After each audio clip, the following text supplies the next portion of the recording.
So what we do a lot is, I heard a lot of people say, triple down on this, triple down on most of your strength. Yeah. No. That works for a lot of things, but when you're afraid and you don't have the courage, you have to triple down on your weaknesses and make that become where you start to guide yourself. Okay, I don't like calling. Today I'm making 100 calls. Yeah. I'm gonna dial 100 times. What I realized was the things I was most afraid of, I cowered from. Mm-hmm. I had to start facing these things and becoming an expert at the things I feared the most. Yeah. I was afraid of my own mind. My mind would get off on these crazy places of woe is me.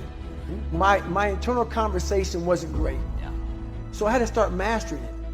Once I started mastering it, in the horrible place I was at, I consider myself the worst person ever alive. That was my conversation. But once I started mastering my own life, I started realizing, my God, man, this was in me. Yeah.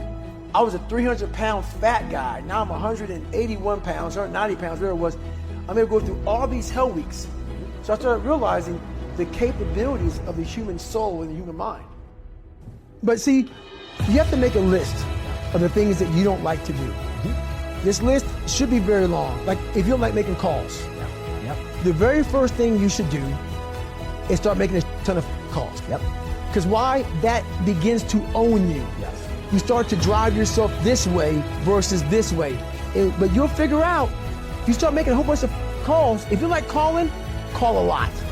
Guess what happens? You get over it. You get over it. Instead of going backward, instead of decaying, get stronger, get better, grow and learn and develop and live.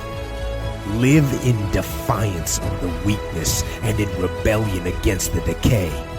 Fight them as they creep in with their offers of instant gratification and immediate rewards. Fight them for every inch they try to take. Do not surrender any ground ever. I always fixed the things on the surface. So if I couldn't read and write, I learned to read and write. I would always fix these things on the surface level. And so whenever something hard would raise its ugly head, I didn't have any kind of tools to handle it. I'm like, man, I thought I fixed this already, man. But no, I didn't go deep into the dungeon of my soul and say, okay, what is making you a quitter? What is making you a weak man? What is making you afraid? And so that's why I kept on quitting, going back to start, or not knowing how to get through hard times. And that's why I always tell people, I'm not a theorist. I didn't study a fucking book. I literally put myself in a fire repeatedly like a sword. You put a sword in a fire repeatedly and repeatedly. If you keep on doing that, you're going to get a nice sword. And then you keep on beating it. You got to beat the shit out of it. And that's what I am. Yeah. I became that. I said, okay, we can't quit. We got to figure out why you are this pussy. Why are you this pussy, man? What is wrong with you? What's going on here?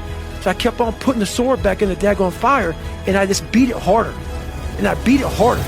Before I knew it, I started realizing, all right, man, the brain is starting to get hard.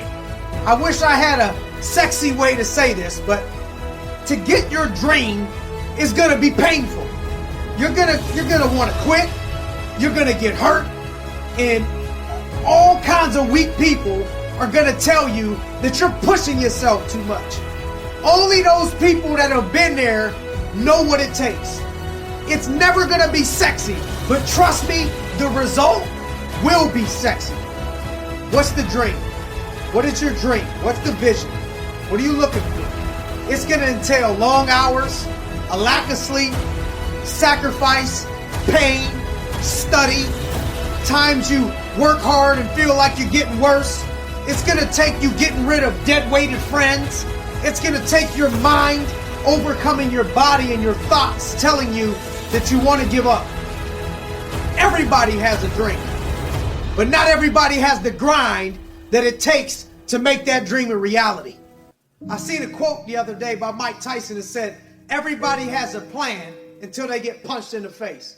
Life is this way. We got these dreams, these goals, and then bam, punch right in the face. Now, how do you respond? Weak people think you just got lucky once you made it, when you get there. The rent is due for success every week.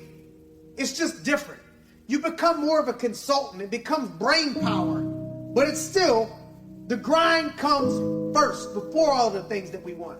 So if you're tired, if you're in pain, or you feel bad, or you missed a friend's birthday party, remember that the process is weeding out the weak. When you go through pain or tough times, understand that you're not alone. It's those who make it out the other side and survive that achieve the dream, not the quitter. You can't dissect anything in a normal environment. You can't dissect anything in 72-degree weather. You must put it in the fucking freezer and freeze the fuck out of it. And then you dissect it. Dissect it when it's miserable. Dissect the brain when all it's thinking about is, I need to get out of here, man. I want to get out of the fucking freezer. Open the door. And you say, nah, 5 more seconds, man. 5 more seconds in the freezer. And that's when you start to pick that brain apart. And that's what all this stuff did to me. I kept on putting myself back into the freezer or the fire and beating the shit out of myself, mentally and physically. Before I knew it, this is what happened. If you don't face reality, you can't fix it. If you don't face your past, you can't learn from it.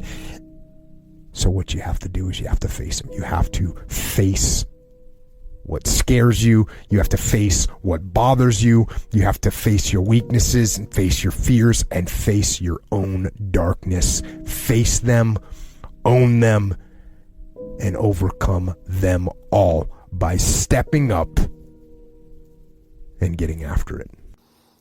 Part of spiritual development is to recognize the satanic tendencies that characterize you and to fully wrestle with them and to integrate them. That's the thing. It's not so much to cast them away. It's to transmute them.